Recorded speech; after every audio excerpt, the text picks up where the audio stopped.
다 같이 자리에서 일어나시 묵도하심으로 부활 후 네 번째 주일 어린이 주일 예배를 하나님 앞에 올려드리겠습니다.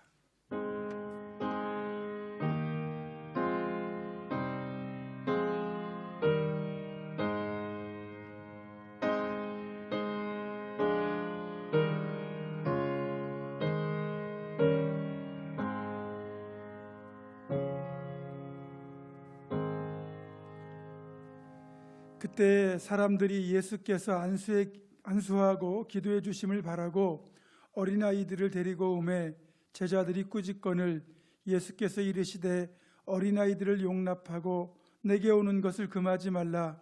천국이 이런 사람의 것이니라. 하나님은 영이시니 예배하는 자는 영과 진리로 예배할지니라. 아멘.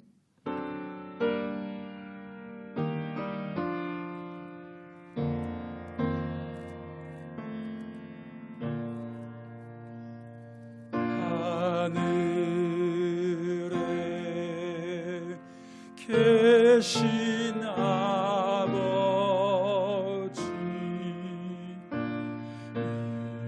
이름 거룩하사 주님 나라 임하시고 뜻이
임마누엘 우리 가정에 함께 하시고 우리 가정의 주인 되시는 아버지 하나님께 감사와 찬송과 영광을 올려드립니다.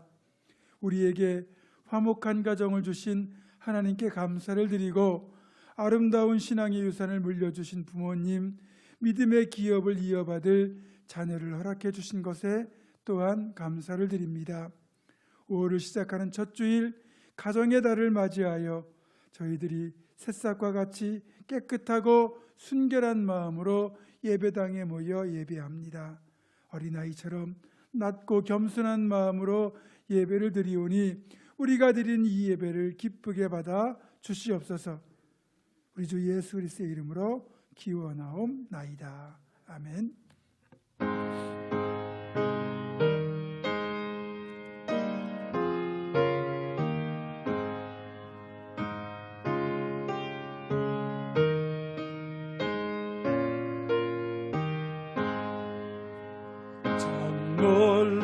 놀랍도다 주 크신 이름 온 세상 중에 다 전파하라. 주 예수 이 세상 다스리시니 그 높으신 이름 참 영화로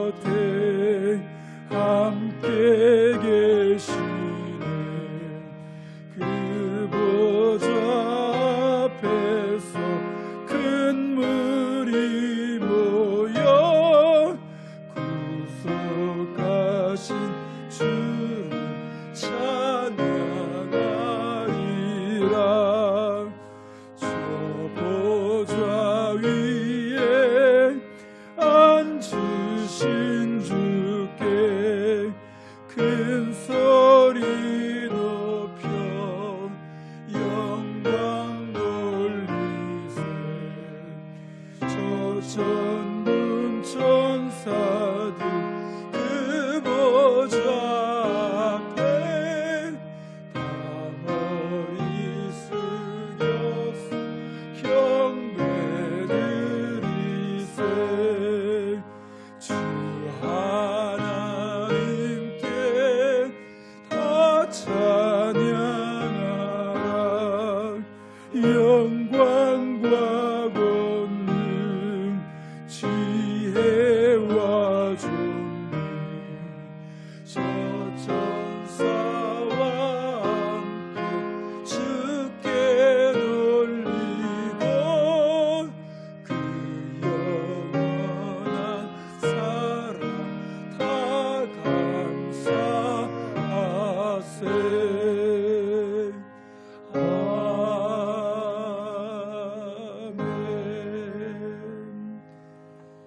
이 시간에는 지난 일주일을 살면서 지었던 하나님과 나 자신만이 아는 은밀한 죄를 정직하게 고백하며 조용히 참회의 기도를 드립니다. 하나님,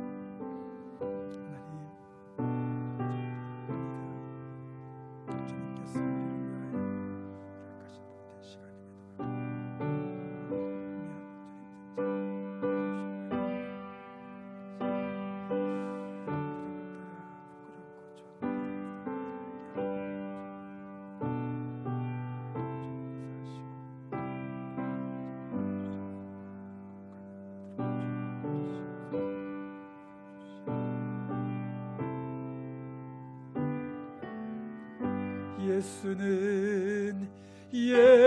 예수는 우리를 깨끗해 하시는 주시니 그의 피 우리를 눈보다 더이게 하셨네. 너희의 죄가 주홍 같을지라도 눈과 같이 희어질 것이요 진홍같이 붉을지라도 양털같이 희게 되리라. 그러므로 이제 그리스도 예수 안에 있는 자에게는 결코 정죄함이 없느니라. 아멘. 다 같이 사도신경으로 우리의 신앙을 한 목소리로 고백합니다. 나는 전능하신 아버지 하나님 천지의 창조주를 믿습니다. 나는 그의 유일하신 아들 우리 주 예수 그리스도를 믿습니다. 그는 성령으로 잉태되어 동정녀 마리아에게서 나시고 본디오 빌라도에게 고난을 받아 십자가에 못 박혀 죽으시고 장사된 지 사흘 만에 죽은 자 가운데서 다시 살아나셨으며 하늘에 오르시어 전능하신 아버지 하나님 우편에 앉아 계시다가 거기로부터 살아있는 자와 죽은 자를 심판하러 오십니다. 나는 성령을 믿으며 거룩한 공교회와 성도의 교제와 죄를 용서받는 것과 몸의 부활과 영생을 믿습니다. 아멘. 자리에 앉으셔서 교동문 96번 어린이 주일을 교독하겠습니다.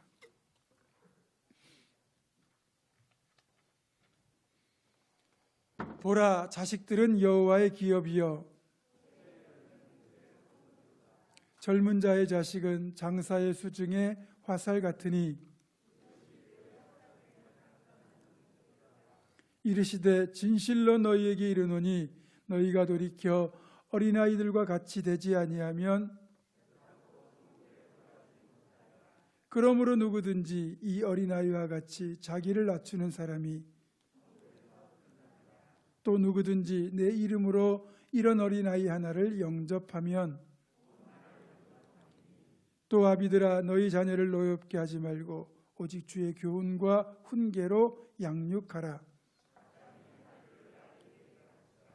그리하면 늙어도 그것을 떠나지 아니하리라. 아멘.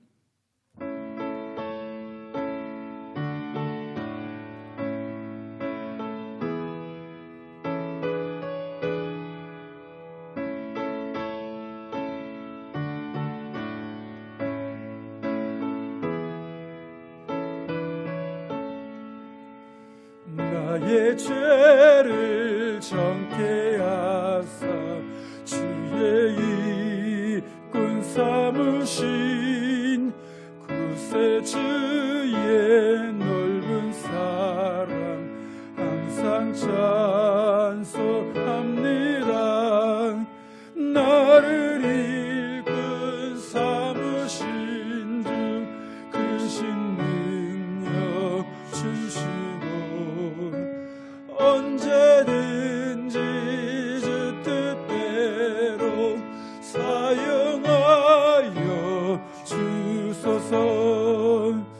내게 부어 주시려고 은혜 예비하신 주 주의 은혜 채워주사 능력 있게 하소서.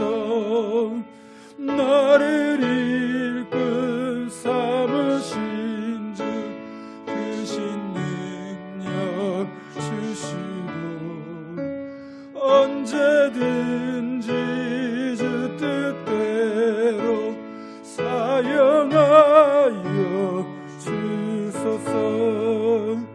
주의 짐을 풀어주신 주의 능력 크도다. 나를 피로 사신 예수 내 맘속에 오소서.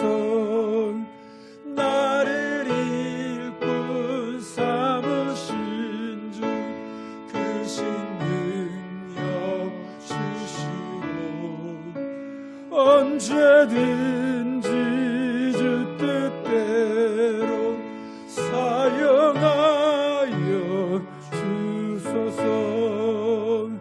주여 내게 성령으로 충만하게 채우사 생명수가 강물처럼 흐르게 하옵소서.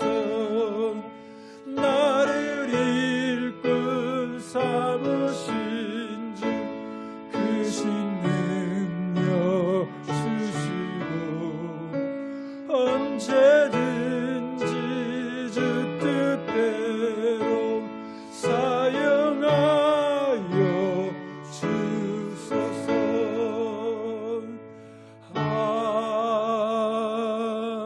아멘. 아멘. 이 시간 우리를 대표하여 엄계숙 권사님 기도하시겠습니다.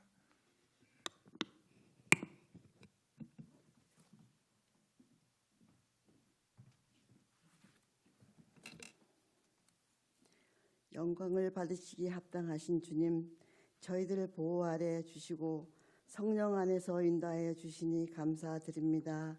하나님 은혜 속에 살아온 저희들 이 시간도 하나님을 간절히 사모하는 성령으로 예배하오니 찬송과 영광을 받아 주옵소서. 주님, 저희를 불쌍히 여기시고 용서하여 주옵소서. 이 세상의 삶에 취하여 살면서 하나님 자녀로 답지 못하게 살면서 생각과 말로 모두에게 상처 준 일이 있는지 회개하게 하시고 용서하여 주옵소서. 저희가 죄와 유혹 앞에서 승리하게 하시고 말씀과 능력 안에서 주님을 의지하며 저희들의 삶을 주님께서 채워주시는 은혜로 만족함을 얻는 복된 삶이 되게 하옵소서. 그럼에도 나약한 저희를 믿음 안에 살아가게 하시고 주님을 소중한 사랑을 깨닫지 못하고 조그만 시험에도 흔들리고 넘어질 때가 많았습니다. 주님, 사랑 안에서 빛과 소금이 되어야 할 저희들이 제 역할을 다하지 못했습니다. 불쌍히 여기사 온전한 믿음으로 서게 하옵소서.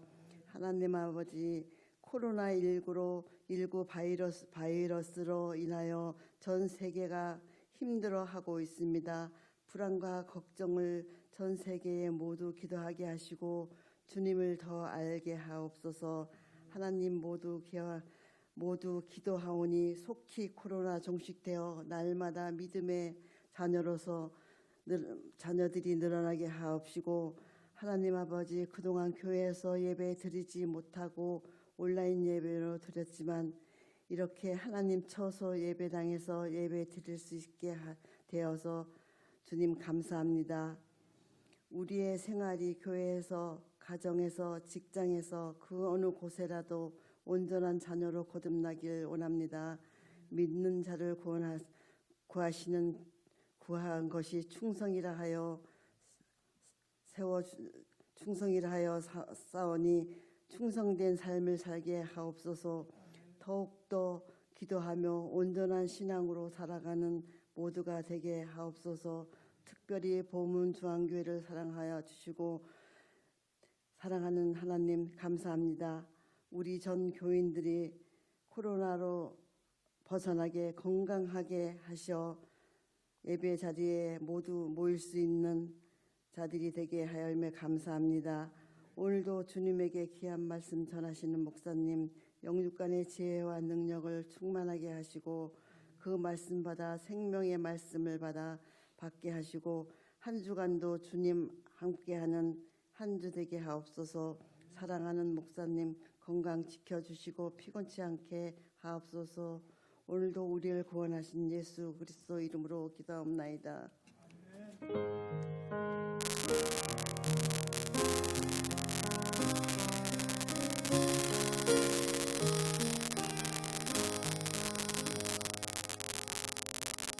응원합니다.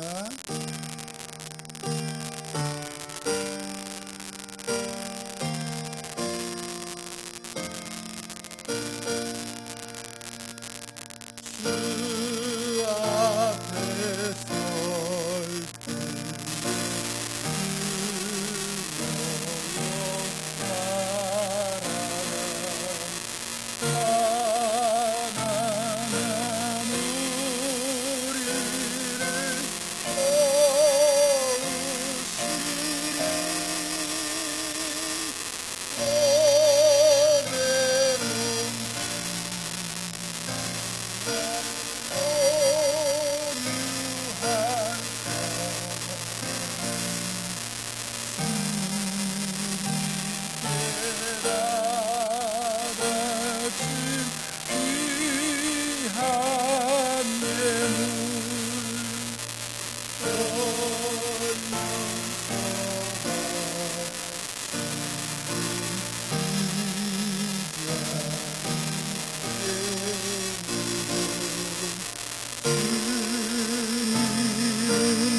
하나님, 어느덧 2020년도 4개월이 지나고 가정의 달 5월을 또 소망 가운데 맞이하게 하심을 감사드립니다. 2달이 넘도록 코로나19와 또 사투를 벌이며 또 우리들 방역당국의 준칙에 따라 조심하며 절제하며 또 살아왔는데 그래도 하나님 은혜로 많이 해결되어 이렇게 예배당에서 2주째 또 예배당 예배를 드릴 수 있게 하심을 더욱더 감사를 드립니다. 하나님, 이제는 완전히 종식되어 마음껏 모여서 예배하고 교제하고 사역하고 사랑을 나누는 그런 복된 날이 속히 오도록 주여 도와주시고 그 와중 가운데 투병 중에 있는 이들 하나님께서 건강 회복시켜 주시고 또 사업에 어려움이 있는 이들 주님의 은혜로 속히 사업장이 회복되게 하시고 직장이 복을 받아 더욱더 풍성한 삶으로 나아갈 수 있도록 인도하여 주시며 또 온라인 계약으로 가정에서 학업을 해야 되는 우리 자녀들을 긍휼히 여기사 학교에 또 나아가서 학교에서 수업받는 그런 날도 속히 올 수 있도록 주님 도와 주시옵소서. 무엇보다 이런 상황일수록 더욱 주님 붙들고 믿음 잃지 않고 나아가게 하시고 그 가운데에서도 저희들 우리를 지켜주시고 우리와 함께 하신 하나님의 은혜를 감사하며 그 감사를 고백하는 귀한 물질을 이 예물에 담아 올려드리오니 주님 받아주시고 가장 향기로운 제물로 흠양하여 주옵소서. 성도의 삶이 더욱더 넉넉하도록 물질의 복, 건강의 복, 형통의 복 더하시고 날마다 주님의 영광을 드리는 축복의 통로로 생명의 강으로 살아가게 하여 주시옵소서. 모든 영광 주님께 올려드리오며 예수님의 이름으로 감사기도 드립니다. 아멘.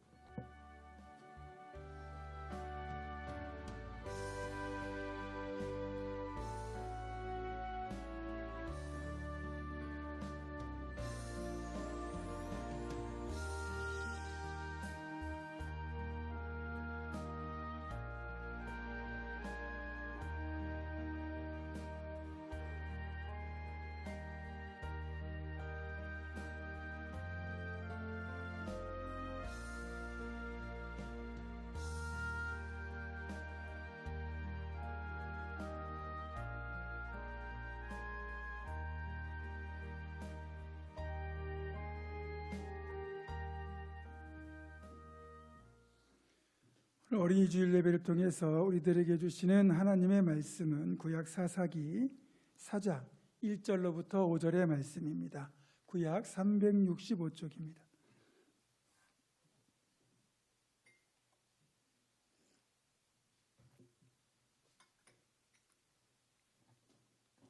사사기 4장 1절로부터 5절의 말씀을 제가 봉독합니다.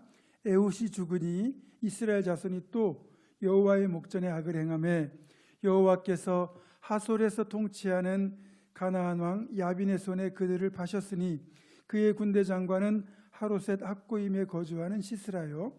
야빈 왕은 철병거 900대가 있어 20년 동안 이스라엘 자손을 심히 학대했으므로 이스라엘 자손이 여호와께 부르짖었더라. 그때 랍비돗의 아내 여선지자 드보라가 이스라엘의 사사가 되었는데 그는 에브라임 산지 라마와 베델 사이 드보라의 종려나무 아래에 거주하였고 이스라엘 자손은 그에게 나아가 재판을 받더라. 아멘. 오늘부터 사사기 강의를 다시 이어가도록 하겠습니다. 이스라엘의 두 번째 사사였던 에훗은 오른손에 심각한 장애가 있음에도 하나님은 그의 약함을 강함으로 바꾸셔서 모압의 압제에서 이스라엘을 구원하여 주셨습니다. 그 결과 80년이라는 세월을 평안하게 보낼 수 있었습니다. 80년, 이 기간은 결코 짧은 시간이 아니죠. 보통 40년을 한 세대로 보는데 80년은 그렇게 보면 적어도 두 세대를 의미합니다. 80년 동안, 그러니까 두 세대 동안 평화가 지속되었다는 것은 에훗이 사사로 봉직하는 기간이 그만큼 길었던 이유도 있겠지만 에훗과 그의 구원을 기억하는 동시대 사람들이 적어도 자신들의 세대와 자기 자식들의 세대까지는 신앙을 제대로 전수했다는 뜻이기도 합니다. 그것이 비교적 긴 기간 평화가 가능했던 이유이기도 합니다. 문제는 이 80년 동안 평화가 길게 지속되다 보니까 평화가 당연한 거라는 건 생각을 한 거죠. 그러나 아니란 생각에 신앙이 점점 더 느슨해져 갔어요. 그리고 에훗과 동시대의 사람들, 그러니까 자신들의 잘못을 회개하고 신앙으로 돌이켰던 그 세대와 그들이 믿음을 물려주었던 그 다음 세대까지는 신앙이 그래도 잘 이어졌지만 그 다음 세대는 자신의 자녀들에게 신앙을 제대로 전수하지 못했고 결국 80년이 흐른 뒤에 하나님을 버리고 다시 고질적인 우상숭배로 돌아가는 죄를 짓는 과거의 행태를 반복했다는 겁니다. 이건 구약 성경 전반에 나타나는 고질적인 병폐입니다. 신앙인들도 별반 다르지 않죠. 어렵고 힘들 때는 축복 주시면 제가 이렇게 살겠느라고 하나님 기뻐하시는 신앙인의 삶을 살겠다고 기도하고 또 그만큼 노력하지만 응답받고 복을 받아서 이제는 먹고 살만하다 싶으면 금세 타락하고 죄를 짓는 것이 우리들의 모습이잖아요. 그리고 신앙을 물려주는 일에는 우리도 별반 관심이 없다는 겁니다. 결국 우리가 정말 정신 바짝 차리고 깨어있지 않으면, 그리고 믿음 지키지 않고 다음 세대에 믿음 물려주려고 노력하지 않으면 우리 역시 이들의 꼴 날 수밖에 없는 거예요. 여러분, 다시 한번 가정의 달을 맞아서 간곡하게 부탁합니다. 사랑하는 여러분, 우리 모두는 내 개인의 신앙을 잘 지킴과 동시에 다음 세대에게도 믿음을 전수하는 그 일에도 반드시 힘쓰시기를 주님의 이름으로 부탁합니다. 이번에 이렇게 또 죄를 짓고 우상 숭배로 돌아간 이스라엘 자손들을 징계하기 위하여 하나님이 사용하신 도구는 바로 가나안 왕 야빈과 그의 군대 장관 시스라가 이끄는 군대였습니다. 이들은 당대 최강의 무기라고 할 수 있는 철병거를 무려 900대나 소유하고 있는 그 지역 최고의 실력자들이었습니다. 사사기 4장 3절은 이렇게 말하잖아요. 야빈 왕은 철병거 900대가 있어 20년 동안 이스라엘 자손을 심히 학대했으므로 이스라엘 자손이 여호와께 부르짖었더라. 여호수아 시절에 여호수아가 군대를 이끌고 가나안 땅을 정복할 때, 그때도 이 가나안 왕 야빈이 이끄는 그러니까 가나안 족속들이 있었습니다. 그들에게 여전히 철병거가 있었기 때문에 그 철병거 때문에 미처 정복하지 못하고 놔두었던 그런 민족들이 있었거든요. 그 중에 하나입니다. 그리고 그 당시에는 이들이 철병거를 가지고 있다 하더라도 가나안 땅을 정복하는 이스라엘 군대의 위세가 워낙 강력했기 때문에 그때는 반항하지 못하고 조용히 있다가 이제 자기들이 점점 더 세력이 커지니까 이제는 이스라엘을 압제하기 시작한 거죠. 그래서 그때부터 무려 20년 동안을 가나안 왕 야빈의 압제에 심히 시달리며 살아야 했습니다. 20년 동안 괴롭힘을 당하면 얼마나 사는 게 힘들겠습니까? 당연한 반응이지만 그렇게 사는 게 힘들고 고달프니까 그제야 비로소 또 하나님께 회개하고 부르짖기 시작합니다.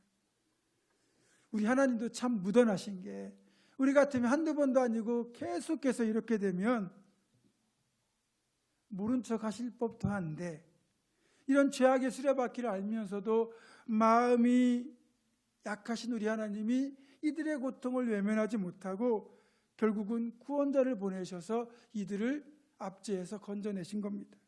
이번에 이스라엘을 구원할 사사로 선택된 사람은 바로 여자 선지자로서 랍비돗이라고 하는 사람의 아내인 드보라였습니다.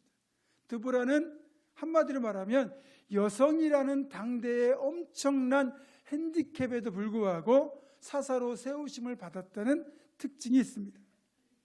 여러분, 지금이야 여성이 남성과 동등한 인격체로 존중받고 또 각 분야에서 활발하게 리더십을 발휘하고 있는 시대지만, 드보라가 활동하던 시대는 지금으로부터 수천 년 전, 그 시대는 여성들에 대한 인식 또 존엄성을 포함한 인권이 지금과는 비교할 수 없는 열악한 시대였습니다.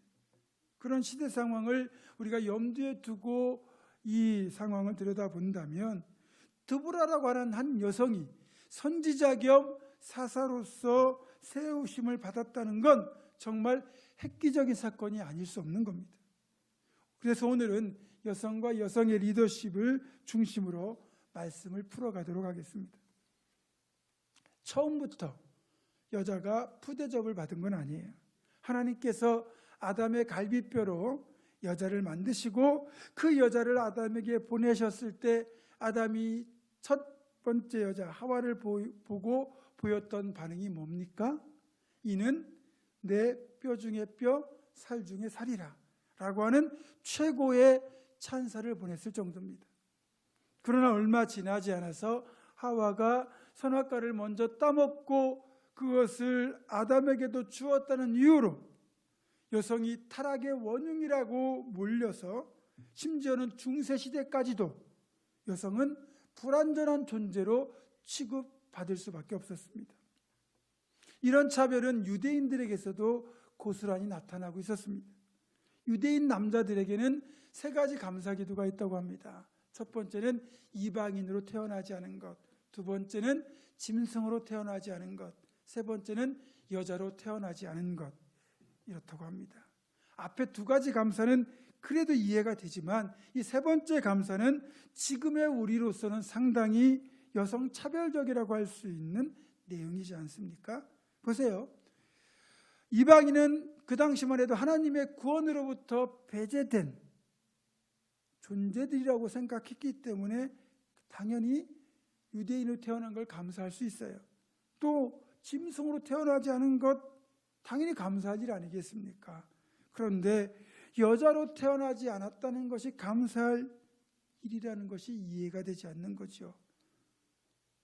그런데 여성을 불완전한 존재로 바라보던 그런 여성 차별적 시각이 고스란히 드러나는 장면이 바로 이 3번째 감사기도입니다. 여기에다가 여자들을 무시하던 그들의 관습이 또 하나 있지 않습니까? 성경을 보시면 고대 인구를 계수할 때 포함되지 않는 3부류의 사람 중에 여자가 들어갑니다. 여자와 아이와 노예라는 거죠. 여러분이 구약이나 복음서를 읽어보면 이 사실을 확인할 수 있습니다. 여자는 숫자에도 포함이 안 되죠. 마태복음 14장 21절 보면 먹은 사람은 여자와 어린이 외에 5,000명이나 되었더라. 그러니까 오병이어 기적 현장에서 물고기 2마리와 보리떡 5개를 먹고도 12광지를 거둔 그 놀라운 사건, 그 사건을 기록하면서도 사복음서 공이 여자와 어린아이 외에 5,000명이라고 하는 남자 성인들 숫자만 포함시킬 정도로 예수님 당시에도 여성 차별적인 시각이 존재했습니다. 그래도 아이는 장성하면 어른이 되잖아요. 사람 취급받아요. 노예도 보석 속전을 내고 해방을 얻으면, 자유함을 얻으면 그 사람도 동일하게 사람 취급을 받습니다. 그런데 여자는 그렇지 못하다는 거예요. 성인이 되어서도 철저히 남편의 존재에 따라 그 대우가 달라집니다. 만약에 여자가 결혼한 상태에서 남편이 죽거나 결혼 전에라도 아버지가 죽으면 여자는 그 위치가 급격히 추락하게 되어 있었습니다. 이런 사실을 우리는 베다니에 사는 나사로를 주님이 살려주신 그 일에서도 확인할 수 있습니다. 여러분, 이 나사로를 살려주신 그 사건을 우리가 들여다보면 마르다와 마리아 이 2자매의 슬픔을 우리가 공감할 수 있지 않습니까? 나사로 이야기는 주님이 비유로 들거나 예화로 들려주신 이야기가 아니에요. 실제로 예수님 당시에 있었던 사건입니다. 일단 나사로가 죽었다는 것, 그것은 사랑하는 오빠가 젊은 나이에 세상을 떠난 것이니까 여동생들의 입장에서 당연히 슬퍼할 수밖에 없는 거예요. 그런데 왜 그렇게까지 슬퍼해야 되는가 하는 것은 또 다른 측면이 존재한다는 거죠. 복음서에 나오는 이 가정에 대한 소개를 보면 부모님은 전혀 나오지 않습니다. 그리고 나사로와 마르다, 마리아 이 3남매가 결혼했다는 어떠한 정보도 없어요. 그렇다면 셋 다 미혼이라는 뜻이고요. 나사로가 이 가정의 가장이라는 건데, 그 당시 유대인들의 풍습을 보면 유대인 수녀들은 보통 16살에서 18살 사이에 결혼하는 것이 정상이고, 유대인 남자라면 20살쯤에 결혼하는 게 정상입니다. 그런데 이렇게 3남매가 다 미혼인 상태에서 부모님이 일찍 세상을 떠났고 자연스럽게 오빠인 나사로가 이 집의 가장의 역할을 맡았을 겁니다. 물론 주님과 제자들을 집에 모셔서 대접을 하는 것을 보면 비교적 가정 형편은 그리 어렵지 않고 넉넉했을 것으로 보이고, 또 예수님과 제자들이 묵을 만큼 방도 충분했다는 것을 보면 이 집은 가정 형편은 괜찮았던 거지요. 상당한 재산이 있어 보입니다.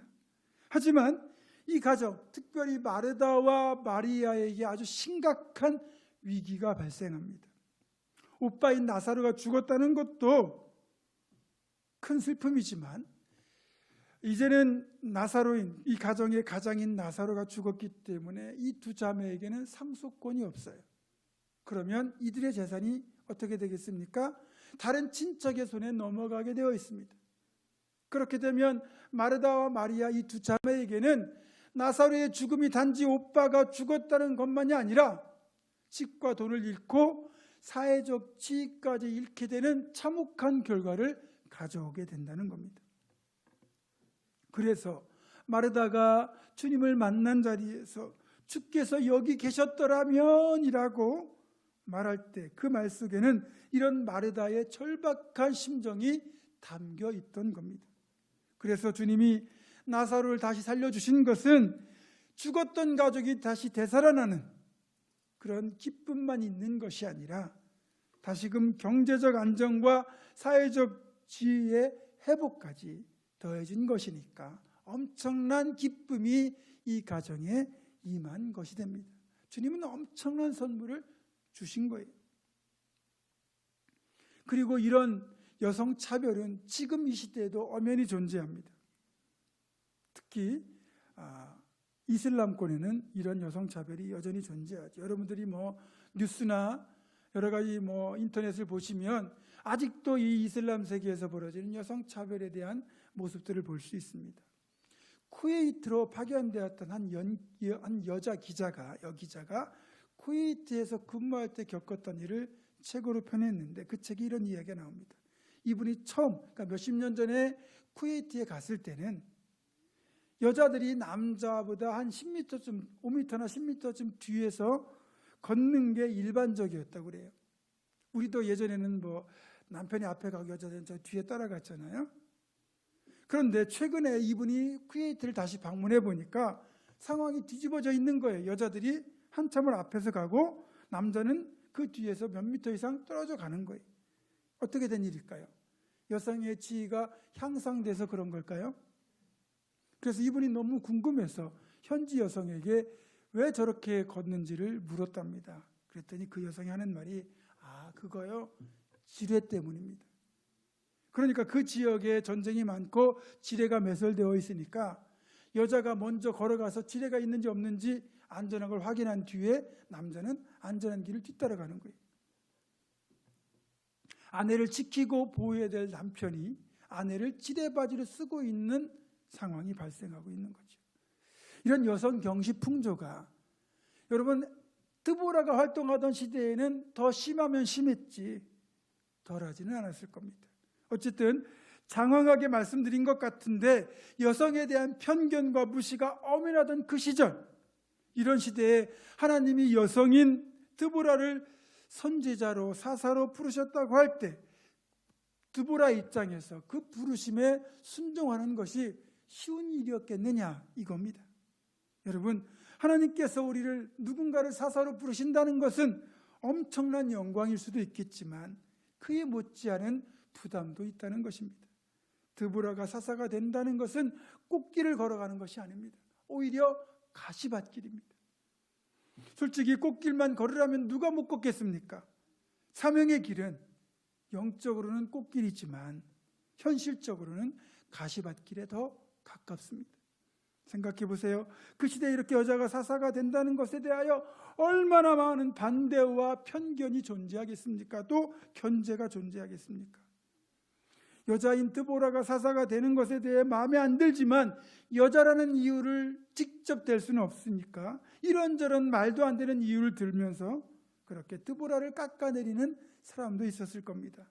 그런 비난과 질시를 받으면서까지 사사의 역할을 감당해야 되는 어려움이 드보라에게 있었습니다. 그것만이 아닙니다. 더 큰 문제는 지금 드보라가 맞서야 되는 상대가 철병거가 900대나 있는 그 당시 가장 강력한 가나안 왕 야빈과 시스라의 군대라는 것입니다. 이스라엘 자손들은 거의 공포에 가까울 정도로 이 철병거에 대한 두려움을 가지고 있었던 것 같습니다. 그러니까 철병거를 가지고 있다는 사실에 주눅이 들어 감히 대적조차 할 엄두조차 못 내는 거죠. 여호수아 17장 16절입니다. 요셉 자손이 이르되 그 산지는 우리에게 넉넉하지도 못하고 골짜기 땅에 거주하는 모든 가나안 족속에게는 베스안과 그 마을들에 거주하는 자이든지 이스라엘 골짜기에 거주하는 자이든지 다 철병거가 있나이다 하니. 사사기 1장 19절입니다. 여호와께서 유다와 함께 계셨으므로 그가 산지 주민을 쫓아내었으나 골짜기의 주민들은 철병거가 있으므로 그들을 쫓아내지 못하였으며. 오늘 또 본문 사사기 4장 3절입니다. 야빈 왕은 철병거 900대가 있어 20년 동안 이스라엘 자손을 심히 학대했으므로 이스라엘 자손이 여호와께 부르짖었더라. 다시 말씀드리지만 지금 이 드보라가 맞서야 되는 야빈의 군대는, 대적은 철병거를 무려 900대나 가지고 있는 강력한 군대입니다. 그 용맹하다고 말하던 이스라엘 남자들, 용사들도 두려워하던 상대입니다. 물론 철병거가 있는 가나안 군대를 무찌르고 승리를 거둘 수만 있다면 이루 말할 수 없는 찬사와 영광이 돌아오겠지만 만약 패배해 보십시오. 솔직히 패배할 가능성이 훨씬 큰 상대였음에도 불구하고 엄청난 비난과 후폭풍을 맞아야 합니다. 지금 드보라가 소명을 받은 사사의 자리가 바로 이런 자리입니다. 사사라는 영광보다 그에 상응하는 고난과 역경이 더 많이 예상되는 자리라는 거죠. 그리고 지금도 대부분의 지도자의 자리가 이런 자리입니다. 그래서 이런 부르심을 받으면 대체적인 반응은 왜 하필이면 저입니까? 라는 부담스러운 반응들을 보이는 겁니다. 그 누구보다 지혜로운 사람이었고 선지자인 드보라가 이런 상황을 몰랐던 것도 아닐 텐데, 정말 놀라운 것은 그럼에도 불구하고 드보라가 기꺼이 하나님의 부르심에 순종하였다는 겁니다. 그녀가 순종할 수 있는 비결은 딱 하나입니다. 하나님의 전능하심을 알았고, 그래서 전쟁이 여호와께 속한 것임을 알았기 때문입니다. 역대하 20장 15절에서도 하나님은 분명히 말씀하셨습니다. 여호와께서 이같이 너희에게 말씀하시기를 너희는 이 큰 무리로 말미암아 두려워하거나 놀라지 말라. 이 전쟁은 너희에게 속한 것이 아니요 하나님께 속한 것이니라. 아멘. 전능하신 하나님 앞에 제 아무리 철병거가 수백 대 수천 대가 된다 한들, 천하무적의 군대가 있다 한들 상대가 되겠습니까? 드보라는 이 사실을 알고 믿었기에 주저없이 순종할 수 있었던 겁니다.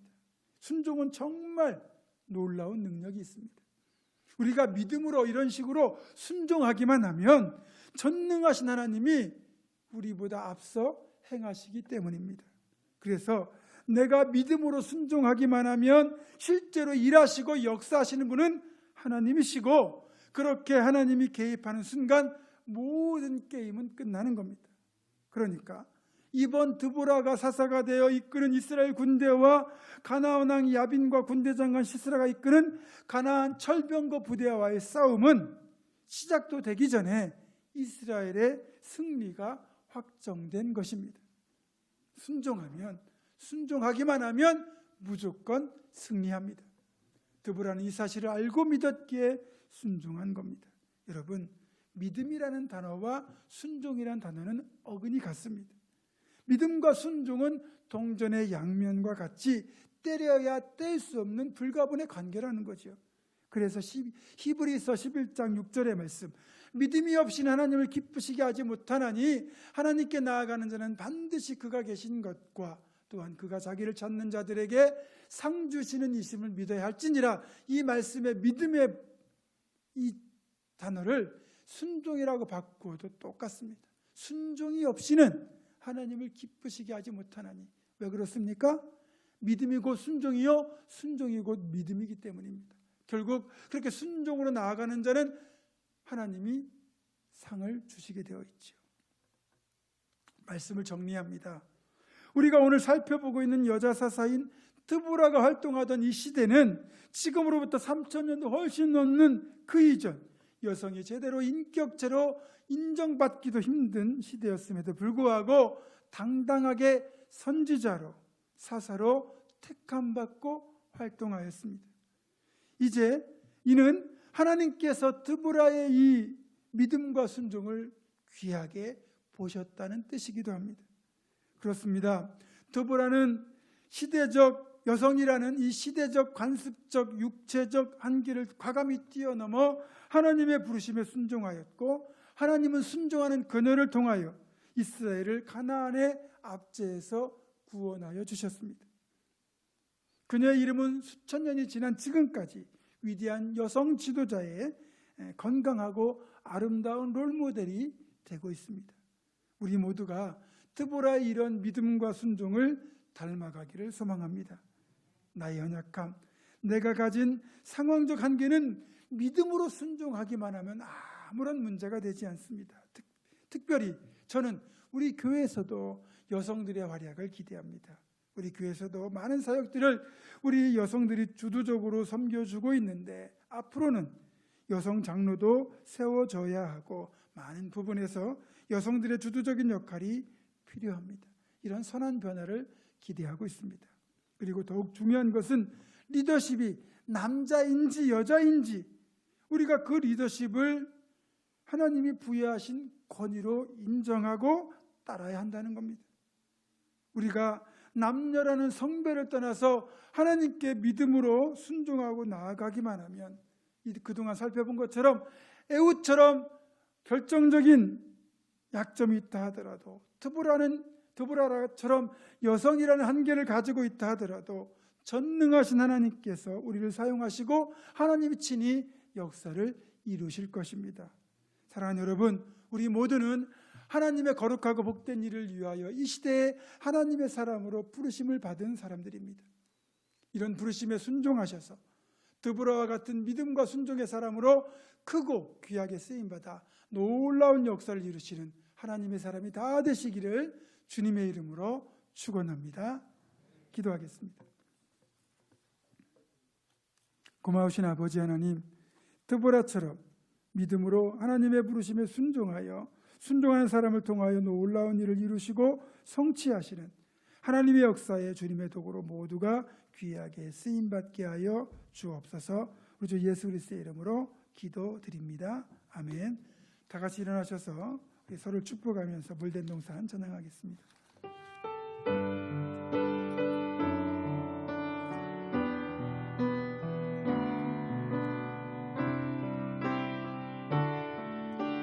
주님 너를 항상 인도하시리.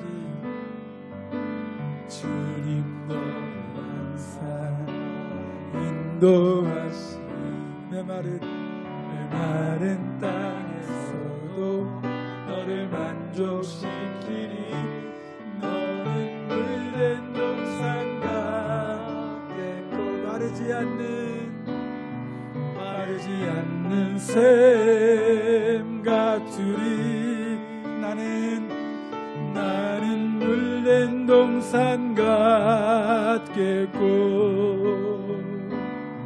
마르지 않는 샘 같으리.